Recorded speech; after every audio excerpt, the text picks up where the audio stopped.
In a world where even the smallest disagreements can lead to arguments, violence, and even death, two brothers tackle the difficult subjects. This podcast is not just about dissecting topics from two different perspectives. It's also about how to have conversations on difficult topics while avoiding the urge to tear someone's head off and vomit down the bloody stump of their neck. We're focusing primarily on bias within the media, correct? Or did you want to go a different route with it? I think that's fine. I think we should start talking about the purpose of media, what is a journalist, what is news, and I think it'll progress pretty rapidly. I was going to say devolve, but I'll say progress pretty rapidly. Good idea. Towards bias, because I think that's what we're seeing a lot of that these days.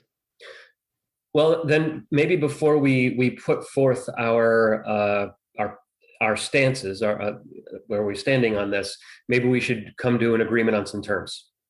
Yep. Okay. And actually, it was interesting one of the things I've enjoyed about these conversations with you is that it forces me to go and get a better understanding of some of these concepts. For once. Just kidding. a deeper understanding. I mean, I've pretty much had it all, since birth. But I mean, to recognize that me as well as everybody else uses these terms sort of broadly and generally and without a real understanding what they mean. But in this one in particular, there doesn't seem to be a lot of clear definition about some of this stuff, which was, go looking up, a word like media and discovering, well, media is the plural of medium, and that can be anything from print to audio. It can be movies, it can be music. That's all considered part of the media. And of course, that's not what we're talking about here.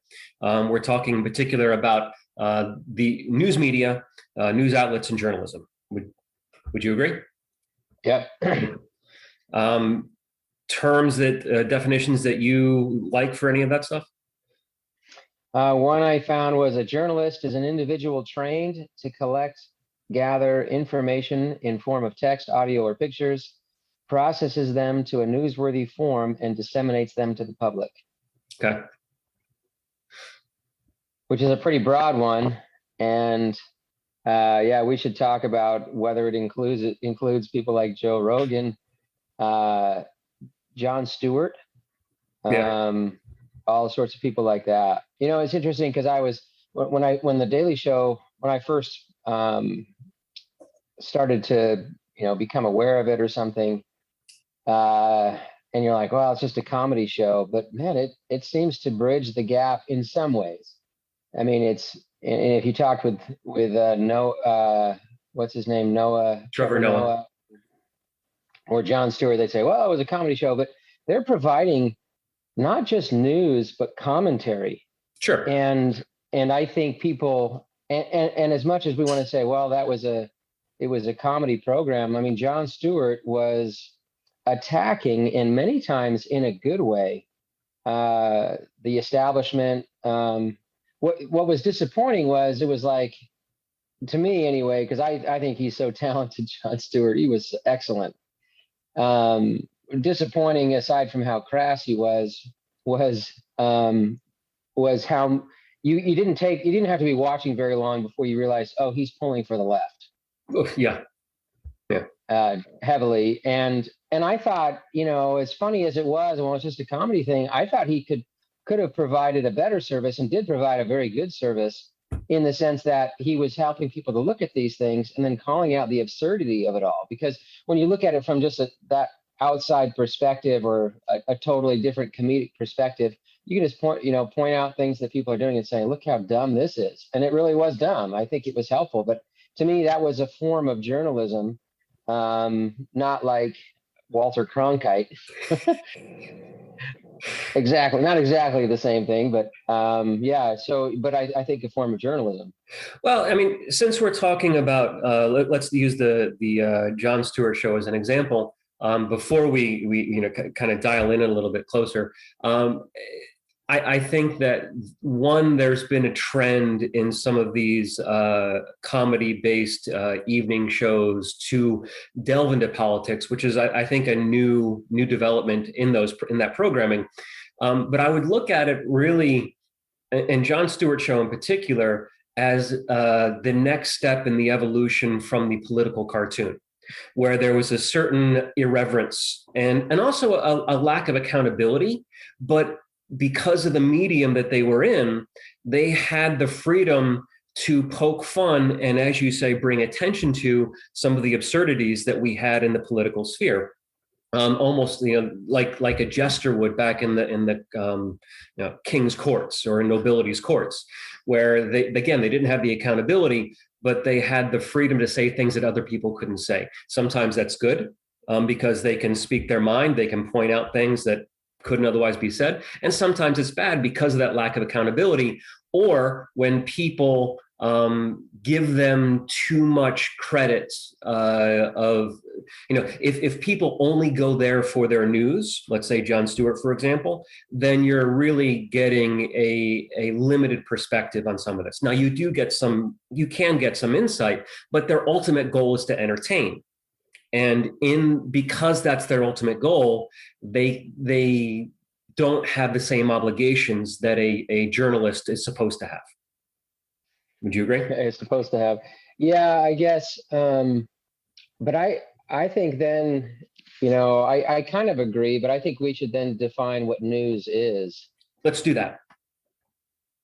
Because, because I don't know, I think it's not too different from what the news media outlets are doing. What he was doing is not too different. And so news, if we say news it's new, it affects people.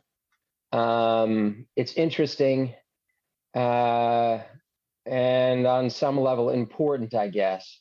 Or unusual is another one definition that I saw. But yeah, I'm basically in alignment with you. Yeah. Well, the interesting thing when you think about that, like what does it mean to affect people? If there were a big, if I saw a news story about this huge tsunami that washed up on some deserted island, or some section of South America that was pretty much uninhabited, and just wiped out a whole mountainside of vegetation. If they could show me drone footage of that, and it really didn't affect people in the sense that nobody was there, that would affect me in the sense that I would think that was really cool. and I think that would be newsworthy. And when you talk about, but whether it's newsworthy or not isn't really the issue. The point I'm trying to make is when people are watching the news, when people are watching the media, they don't think they're trying to get informed, but there's an entertainment, or they've got to appeal to their audiences. And that's why I think we get a lot of, first of all, this partisanship within the media, like, exactly where most of these news media outlets stand. I mean, even NPR, we can talk about the bias there, but they are beginning to appeal more and more to a certain group of people, because if they don't, how do they keep reporting, right? If their ratings fall, how do they keep reporting? Yeah, and I you bring up some good points, and I think it starts to scrape away at the surface of what the purpose of our conversation today is, and so let's be really, crystal clear on this whole thing, is that the difference between entertainment and bias. In fact, actually, let me take a step or two back. Let's go ahead. Let's set up the perspective that you and I are going to be basing this conversation on. So, for example, my little summary of my perspective on all this is to say that that bias is unavoidable. But with effort, it can be minimized. And in our current news marketplace, little effort is made to do so. And the reason is that the common consumer doesn't want unbiased information. They want partisan, divisive, accusatory, blaming smear pieces. Now, of course, that's a broad generalization, but I'm really, and there are individuals that don't. There are people that really are looking for an unbiased presentation of the facts. But the general consumer, I believe, is not really looking for that. And so as long as major news media producers are profit-based, in other words, they're really driven by getting as much attention as possible, that's not going to change. So feel free to either respond or put forth your own platform. Yeah, yeah, I think profit-based is, I'm okay with the profit-based. I think it's true that it is the cause of some of our problems. I think there's things that we could do to minimize it. I would say, part of what we're seeing is a market correction. You're starting to see this creative, these creations of new types of media and journalism that I think is the result of people being frustrated about it. I think part of why Jon Stewart did what he did was because he was frustrated about the way that the news media was handling things. So he stepped into that sphere a little bit. I think Joe Rogan, people appreciate what he's doing, and people are pretty excited about what he's doing because they think he is, in some people's mind, unbiased. You don't think people appreciate it? Go on. You don't think people appreciate it because he's got a massive fan base? No. It was the comment about some people think he's unbiased. That's what made me laugh. But go on. I know, but you were making a face before then when I said when I was commenting on the fact that a lot of people are liking what he's saying. You're like, you made a funny face. He definitely is appealing to a lot of people. Oh, absolutely. He's huge. I think he's got the largest audience in podcasting up until he switched to Spotify. So, and maybe still, I don't know. And he certainly is very willing to bring people on all different sides of the political spectrum on to his show. And like you say, there's not going to be bias without it, but it's difficult to find somebody that gets such a broad range of people. I mean, people from CNN, he brings a lot of right-wing people, but he brings people from CNN, Kristen Gillibrand. I mean, he brings a lot of different people on that show, trying at least to present a lot of different viewpoints. Now he'll push back on these people and talk through the issues with them. And I'm not saying he's like Walter Cronkite. I'm just saying I think you might say biased, but I would look at the news, most of the news media, and say much more biased than him, because I think he does try to present a huge viewpoint. I mean, Jon Stewart would attack both sides of the political aisle. It doesn't take too long on any one of these guys before you start to realize which way maybe, well, I don't know, Joe Rogan calls himself a libertarian, but sometimes wants government intervention, sometimes seems like a Republican, was certainly very critical of Donald Trump. Like he's just a bit all over the place. Like I don't see a bias where I know exactly, like you say bias, oh my gosh, so biased, but I don't know what he's thinking. I mean, as far as or who he's pulling for or who he's rooting for. Jon Stewart was like, oh yeah, he hates the Republicans, hates the Democrats a lot less, but still is pretty critical of them. You know what I mean? I don't mind having a conversation about Joe Rogan. In fact, I would like to, and also about that style. But I didn't do a lot of research on him in particular in order to have this conversation. So if you don't mind, I'd like to come back to it at some other point when I can go and do a little more research. But one thing I would say is that his format is very different than your typical news station. A news station will have a few minutes, or 5-10 minutes, maybe on a particular topic, and maybe have 2 or 3 people that'll be chiming in. Whereas he can spend an hour or 2, sometimes 3 hours talking to an individual to really drill down. And that's really helpful. One of the things I do like about what he does is that it's a move away from these, this short attention span mentality that a lot of people feel that we all have. And he does dig deep into certain topics. but the standard news channel doesn't really have that amount of freedom. Even if you take someone like a Tucker Carlson or a Rachel Maddow, who has an hour-long show, they usually don't spend the entire show on one topic. They'll jump to a couple different topics, unless there's like some special situation that they want to go and explore. So, and of course, they're unique in the news outlet world in that most of the time there's even shorter attention allowed for any particular topic. So part of it, the comparison that you have between a news outlet and a podcaster, for example, is what the medium allows.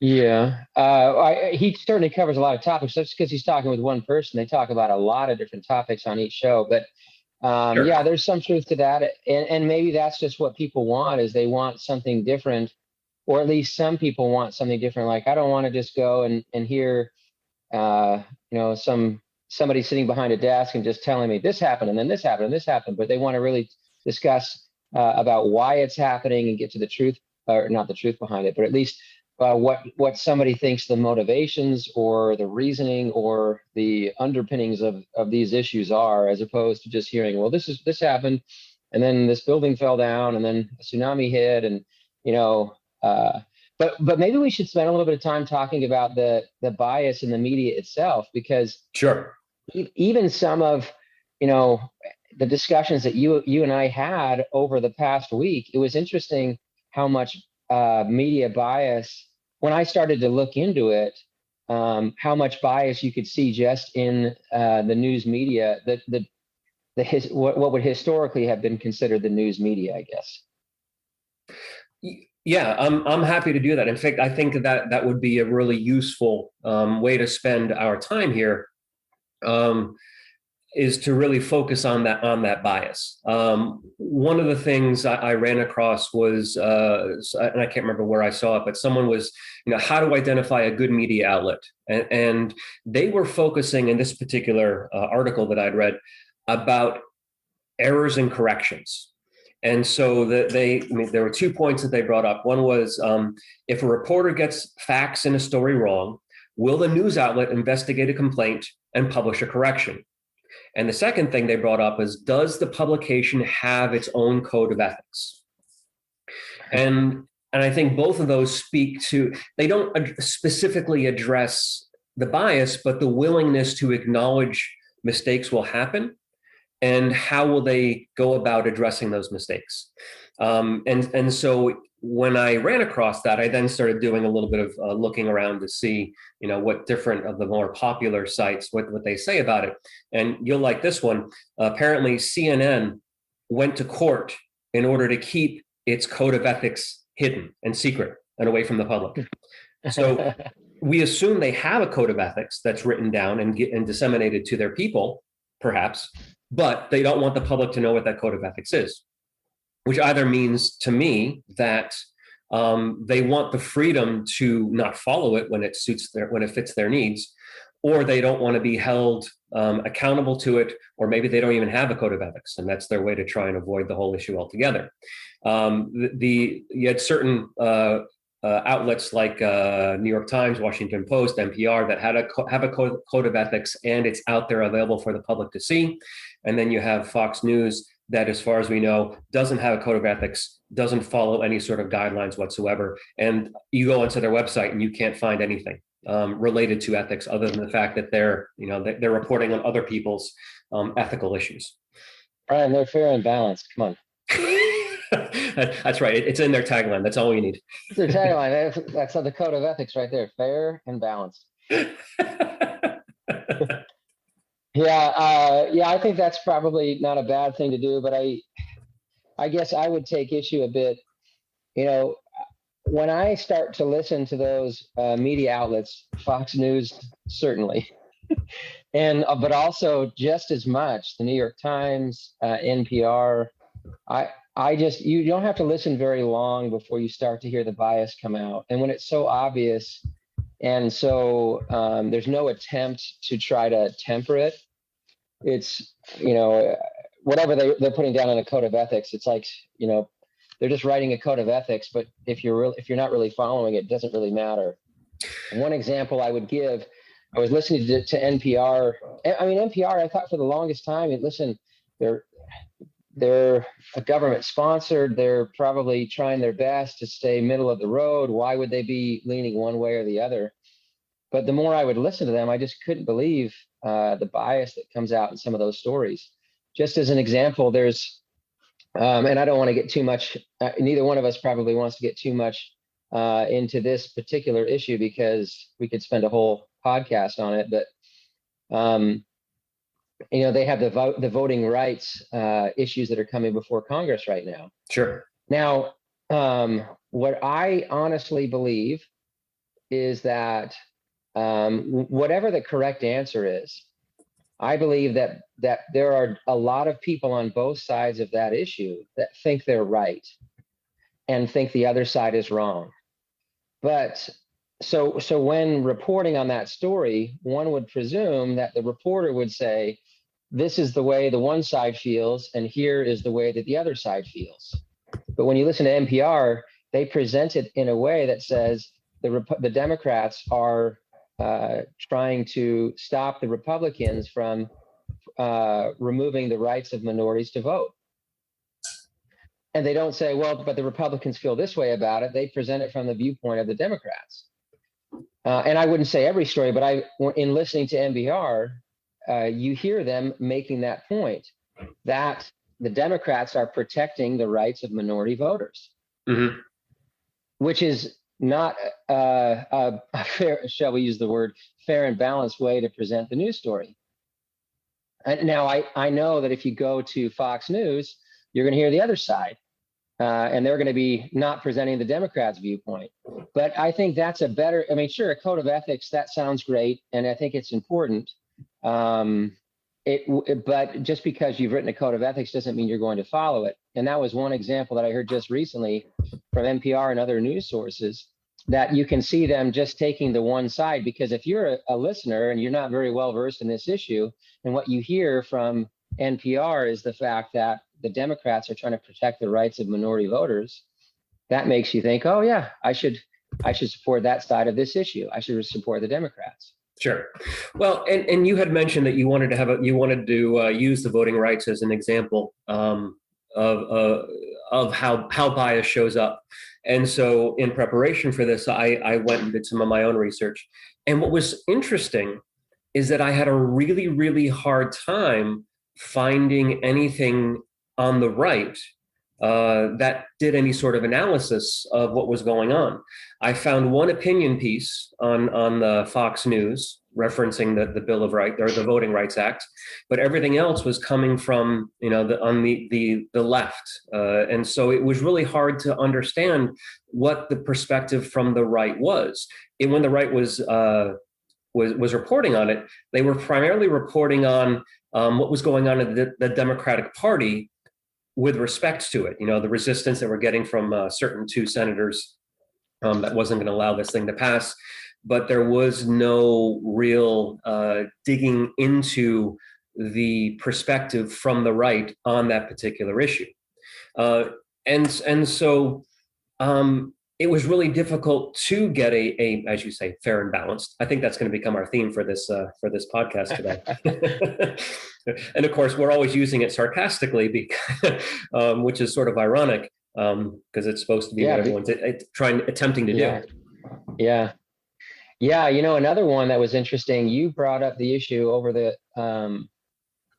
it was, and I think this is a good illustration of it. Another issue that you brought up was, we talked a bit about Rand Paul, mm-hmm. and you asked me what I thought about his, the controversy that's going on right now, where in the past, he has always, it sounded like he had always argued against government assistance after natural disasters.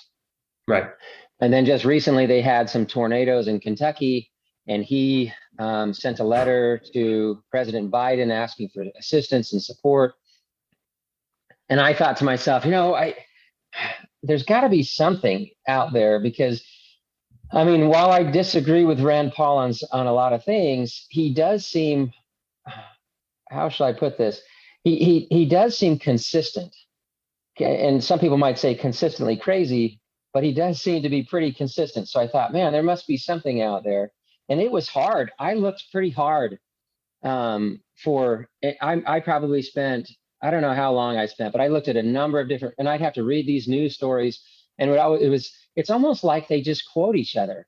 I mean, somebody put something out, and then you'll see that same quote through all the different news stories. Like, I don't know if they don't have time, if they don't have much creativity, but nobody's writing new stuff. They're just taking the same quotes from Rand Paul and kind of snipping them into different news stories at different news sources.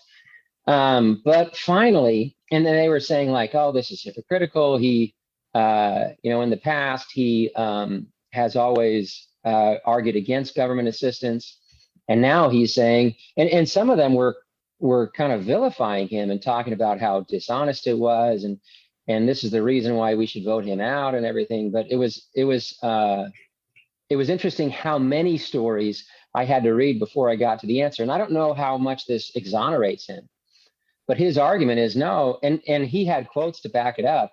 He said, in the past, I have always said, I don't want to go above and beyond the budgeted amount for assistance in a particular area unless we take it from a different budget. So, for example, I can't remember which hurricane, it was like Katrina or something like that. And he went to the quote, and the quote was accurate, where he had said, if we're gonna allocate more than the budgeted amount, then we should take it from some other source, like foreign policy, foreign aid, or something else. If we take it from that source, then fine, yeah, we can allocate this money. Yeah, I go ahead. Sorry. But never once in any of those stories, well, I guess it was once. Eventually, I got to it when somebody actually went to Rand Paul, let him explain it. But it was amazing how many different stories I read where it was just so accusatory of him. Now, you could attack that argument as I don't even care if you attack it as a news reporter and say, well, that's ridiculous because of whatever reasons, but nobody was bringing up his counter argument. They were presenting the fact that he was attacked and that this was contradictory and hypocritical and everything else, but nobody was going and saying, well, he says that the reason is because there's a budgeted amount for assistance for natural disasters. And once you use up that budget, then fine, take it from someplace else, which is a very reasonable explanation. But so few people were giving it. In fact, you had looked at it, you had looked into it yourself and were telling me, well, what do you think about this, Colin? As if he didn't have a counter argument for it because nobody had given you his words on that issue. Well, when you and I had that initial conversation, I had just the briefest understanding of the limited facts, and I'll acknowledge here that I didn't have it wasn't presented to me about his reasoning. Now, in part, was because I hadn't really read any articles. It was basically just skimming the headlines. Now. And I think this is important, is that after that fact, when we started planning on having this conversation, I did also look deeper into it. And I didn't have as much difficulty as you did in finding his explanation. Now, I didn't go and count how many articles had presented his reasoning behind it. And I would still I would still suggest that I doubt his sincerity. I've no doubt that he said what he said back with Hurricane Sandy and Hurricane Katrina, but what I would doubt is that he actually went to go and check on the budget, FEMA's budget for this year, to see if there's any available funds for his state when he went to go and request money from President Biden. But at the same time, none of the articles address the fact whether he did or didn't, whether there is or is not money to back up that particular statement. So I wouldn't argue with you that there's bias, and that when you're dealing, especially with the left side, talking about the hypocrisy on the right, many of them are not going to be as concerned with presenting a fair and balanced perspective. But it does. Now, were you ever able to pull up the graph that I had sent to you about the different news outlets and where they fall on the spectrum of left to right? Yes. Okay. And did you notice that there was also a graph top to bottom about originality? I think it was. Did you? Oh no, I didn't see that one. No. So yeah, and of course, they have it's all from the left to the right, as we would expect the political leanings to be. But the closer you got to the top of the chart, the more original the reporting was, and that speaks to specifically what you were just saying, where it sounds like a lot of these people are simply regurgitating what other people are putting out there. And I think that there is a big problem of that. How often do we read an article where within the first two paragraphs they're saying, as reported in such and such other outlet? Well, why are you reporting what someone else reported? Just report something new and interesting. And what I found in looking at this chart was, both in terms of originality and closest to center, were I can't remember what they call them, but the AP and Reuters, they're not news outlets on their own. They're more content providers, I guess, in a way. And they tend to do the best job of presenting original and closest to unbiased content. Yeah, I thought because I thought the Associated Press was just they just gathered data together and presented it. So to hear that if they're content providers, where are they getting the content from? And their own reporters. Original? Their own. So they send out reporters.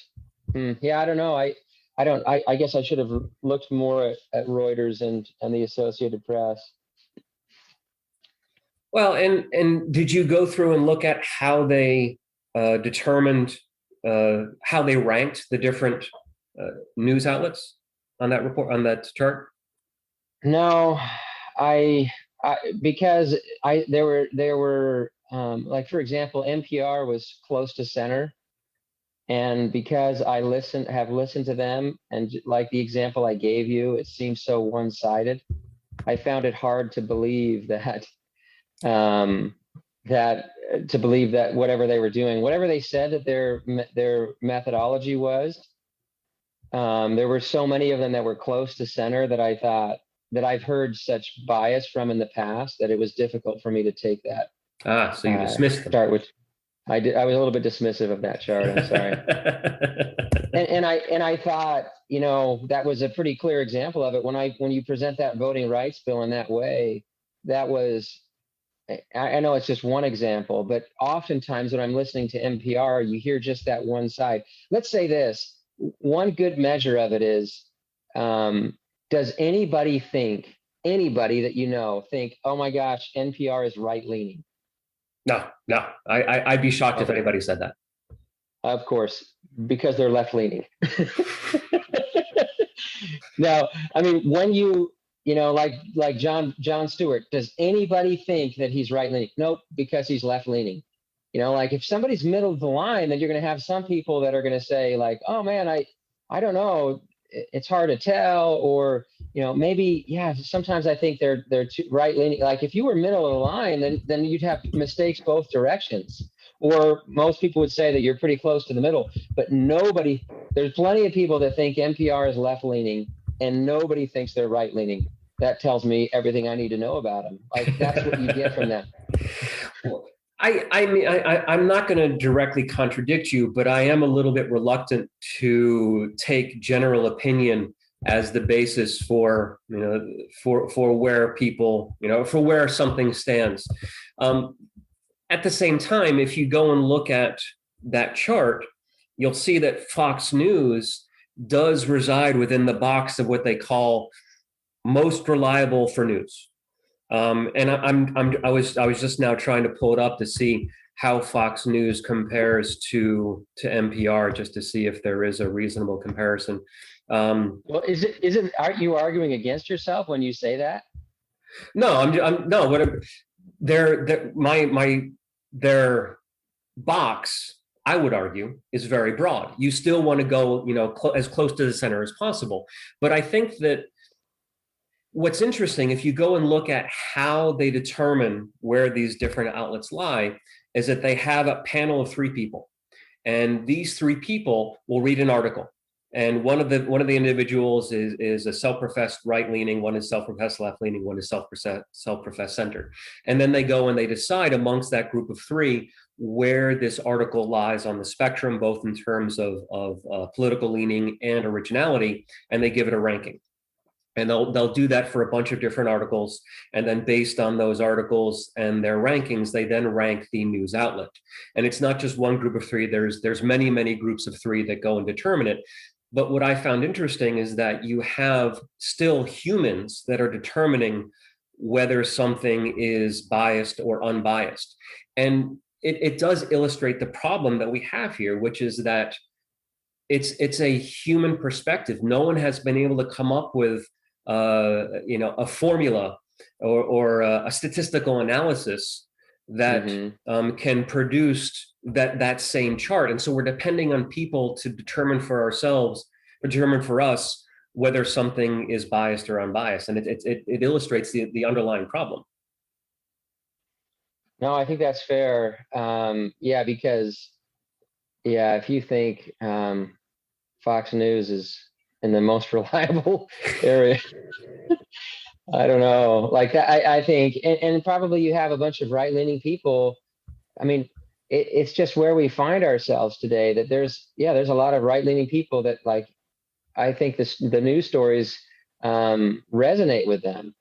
And so they listen to Fox News and they're like, that kind of makes sense. And so you have 1 out of 3 people that's saying, that kind of makes sense.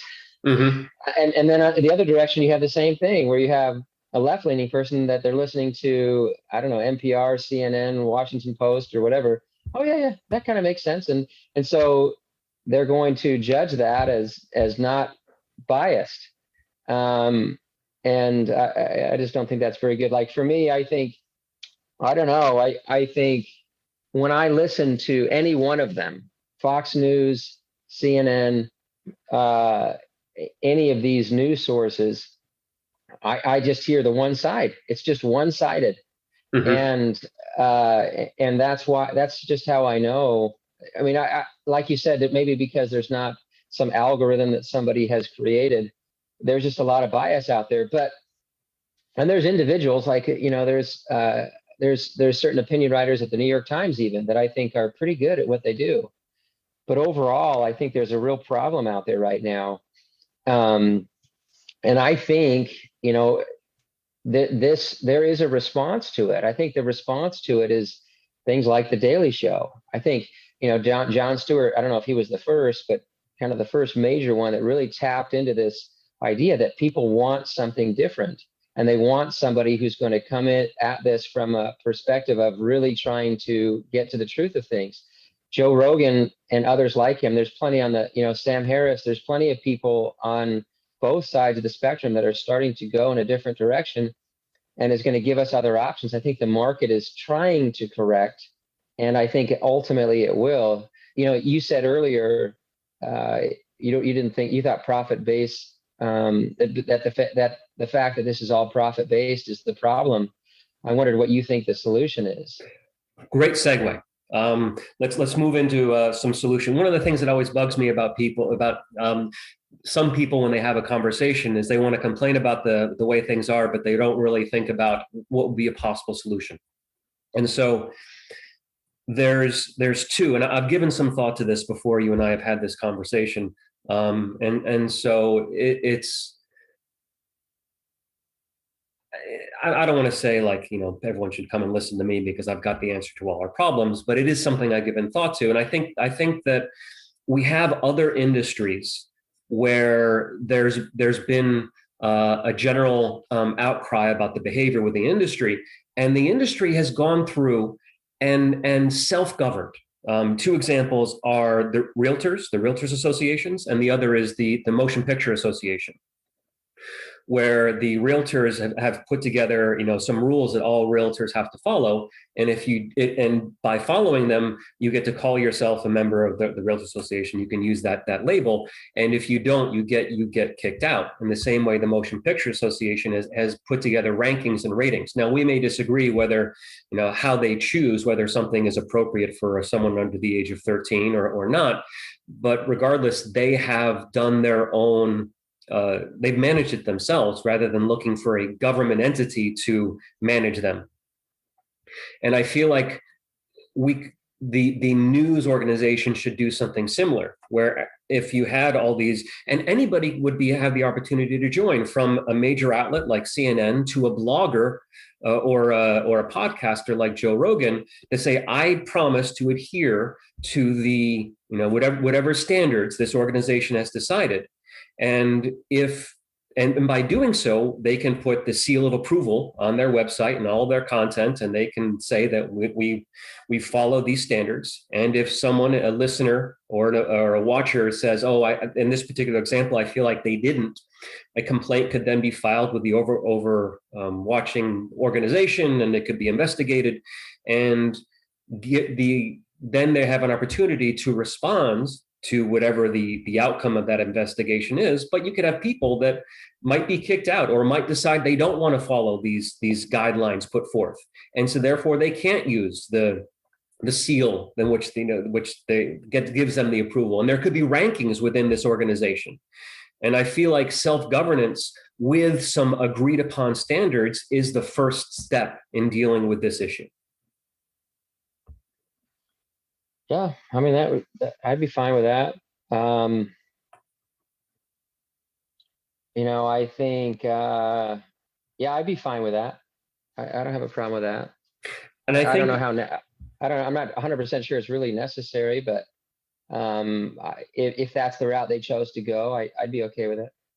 And I also feel that if they weren't able to self-govern, if you had enough people that didn't want to abide by these rules or felt like the agreed upon rules were too strict or it didn't work in favor of their business model, and so they were not able to come to their own agreement with them amongst themselves, then I feel like the government should step in. Now, you want to argue? Yeah, I definitely want to argue with that. Yeah, state-sponsored media. That's interesting. You get Joseph Goebbels in here. Well, it works for England, works for Britain with BBC. I think there's complaints about the BBC in England for sure. I guess we'd have to research that. But I've definitely heard complaints about the BBC before. It's a fine line, and it oftentimes, let's say we're working in England. It's just that's a dangerous path to be on, to just hope that the government will always be this benevolent overlord. Sure. And never be biased. Like we're saying that all these people. It's interesting what you and we always talk about the government versus the market, and you seem to think that the people in the free market or in capitalism are dishonest and need to be controlled. And I seem to think, and I would say that my viewpoint is I agree, but I also think that those same people exist in government. It's just interesting that you would think, oh, all the bad people go to the free market and all the good people go to government, especially when we have these examples like Donald Trump, Richard Nixon, whoever, whichever side of the aisle you're on, you're looking at the other side and saying, these are the terrible people. Even if you had let's say you set up this great regime where the government could step in and they would do it in this kind and caring way and never seeking after power. Once those people move on, who's the next person that takes over that position? Like, it's just such a risky place to say that government would do it. I look at it and say, what's interesting to me is we already have this self-correction where other people are stepping in and becoming, where in the past you would have, such a small number of news sources. Now you have so many more from so many different places. in the actual news media, and then these podcasters coming in, these commentators. I think that the market is already beginning to correct. I also, I wonder. It's almost as if we always look at the past and say, well, man, things are so much worse than they were back then. And I wonder if we truly looked back on it. I mean, of course, in the early 1900s, when you had yellow journalism, journalism was a disaster. They had no journalistic ethics, as we would say they should have now. But I wonder if even in the 50s, if we'd look back at it and realize that many of those people had their biases too. I don't know. Actually, I had the similar conversation with my wife, with Chris, where we were talking about, how the Walter Cronkites and the Dan Rathers were sort of up on this pedestal.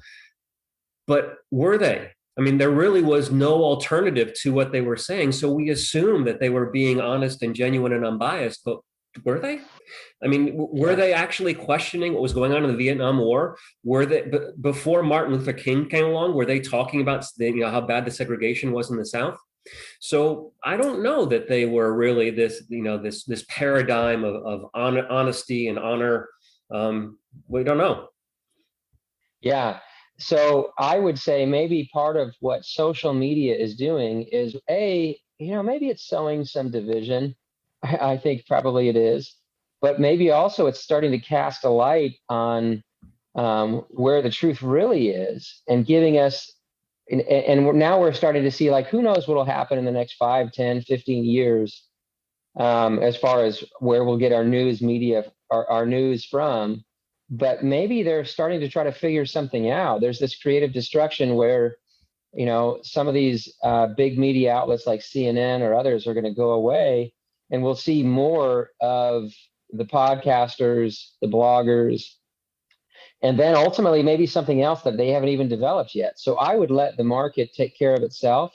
Yeah, because having the government regulate the media, I think, is a really dangerous path to be on. Mm-hmm. It's almost, I give the example, if you had a king, if you could be king, maybe you'd be a really kind king. Maybe you wouldn't take that power, and all absolute power wouldn't corrupt you absolutely. But even if it didn't, well, who's the next king? Now, Is your son going to be the same guy? And who's the next one after that? Like, it's not like every instance of government intervention or government power is a bad one. It's certainly not the case, but it's just a dangerous path to be on. And especially in a place like the news media, I'm really amazed that you would even suggest that the government should be involved. I think that should be totally separate from government, because that's one of the few checks and balances. There were the few checks and balances that we have. When government takes power, if you don't have a media that can honestly report and tell you the truth about what's happening, then freedom disappears really quickly. So I don't think, sure, there's great people in government, there's great people in business, and there's bad people in both places.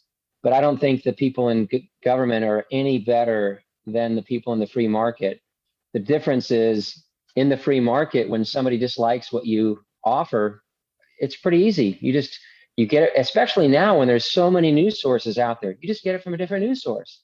You go to somebody else, Well, I think we're at a point where, you and I can both put forth kind of a summary and a final bit of opinion.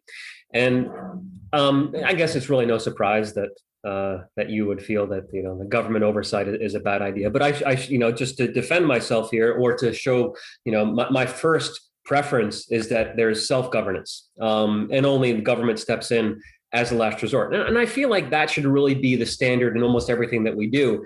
Can people be decent human beings to each other and abide by certain rules? And if they can't, then we might need someone to go and take care of that for us.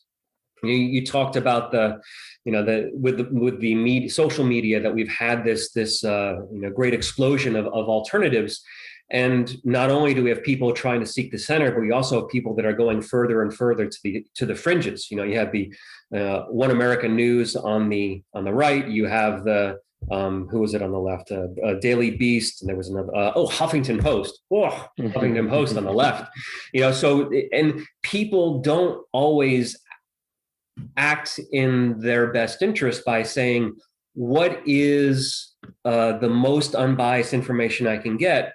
Too often we're seeing people ask themselves, where can I find someone that's going to reinforce what I already believe?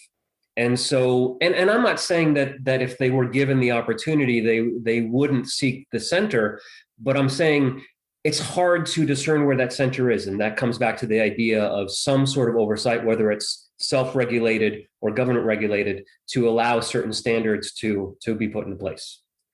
Take it away. Yeah, I guess I'd kind of reiterate what I said just a few minutes ago with the idea that, yeah, government is just a dangerous path to be on. It is interesting, social media is interesting because it is shining a light on a number of different issues for us. And sometimes I think, I wonder if it doesn't make the problems appear worse than they are. And one example of that, I think, is you have we start to think, well, there's these people that are online and they're crazy people. And we've given them a voice, which, maybe isn't the best thing in the world, but also maybe we shouldn't overreact to it either, because, there's all of a sudden very loud. They have this megaphone now, these crazy people online. And so maybe we think that they're a worse problem than they are because they're saying this stuff online. And we're like, oh my gosh, can you believe these crazy people online that existed just as much before? Mm-hmm. But we never heard from them. And on the one hand, you could look at it from either perspective. On the one hand, you'd say, well, now they have this big megaphone and they're going to, get all these people to follow them. And we've given them a platform or a voice or something like that. On the other hand, maybe we could think about it from the perspective, now we're going to see how stupid they are. They existed before, and now we can all laugh at them a little bit and kind of, have a counterpoint in a discussion. I don't think we should fear the discussion. I don't think we should fear, I really believe in freedom of speech. And if there are crazy people out there, I think they probably existed before. It's probably okay that we let them to be a part of this discussion, and we can maybe point out their flaws and everything else, like the flat earthers. They existed. Yeah. It'd be interesting to know if there, I don't know if there's more of them now than there were 20 years ago. Maybe there are, or maybe there's just, now, online you can, because on the one hand you see they're getting together online. On the other hand, there's now some movies coming out that really debunk some of the things that they're talking about that are pretty funny, actually. Another point I would make is I wonder if some of the issues that we have is the two-party system. At some point, we should maybe discuss that in some of our discussions, because Definitely. I think the two-party system in our country is really causing a lot of this. They're egging us on. They're trying to create this division. And because there's only two parties, if you're a news media outlet, you're encouraged to kind of align yourself, for the reasons that you and I have been talking about. You're encouraged to align yourself with one of them, because, if you have the two-party system and you align with the Democrat, let's say you're aligned with the Republicans, well, you're going to get a lot of viewers if you start promoting the point of view of that party, that one party, that, let's say the Republicans, because then you're going to get all those Republicans that want to come and listen to you. And I do have some thoughts. There's some interesting information out there about how we could maybe reduce the influence of those two parties. But I think that's a big part of it too. But yeah, government, let's keep government out of it. I don't think there's any, the people in government are any better than anybody else. There's a lot of good people out there, but when you create this incentive for people to amass power, it's a dangerous path to go down. You want to have the discussion about the two-party system next? Yeah, that'd be great. All right, cool. All right, good. This one wasn't quite as we weren't quite as I don't want to say adversarial, but we didn't find ourselves on really opposite sides of the perspective quite as much as we have in some of the past, and I'm sure some of it will come up. But it was a good conversation anyway. Yeah. Anyway, like if we're not arguing, it's not a good conversation. We need some fireworks. I'll bring the fireworks next time when we talk about politics. Yeah. We hope you learned something in this episode of Brother versus Brother, a podcast about difficult conversations. We also hope that you enjoyed it enough to subscribe to the podcast. You can help us by spreading the word. Share this episode on your favorite social media so that others will have an opportunity to experience it as well. You can also support us by donating through Patreon. This information and more can be found on our website, broconvo.com, and on our various social media accounts. Thank you.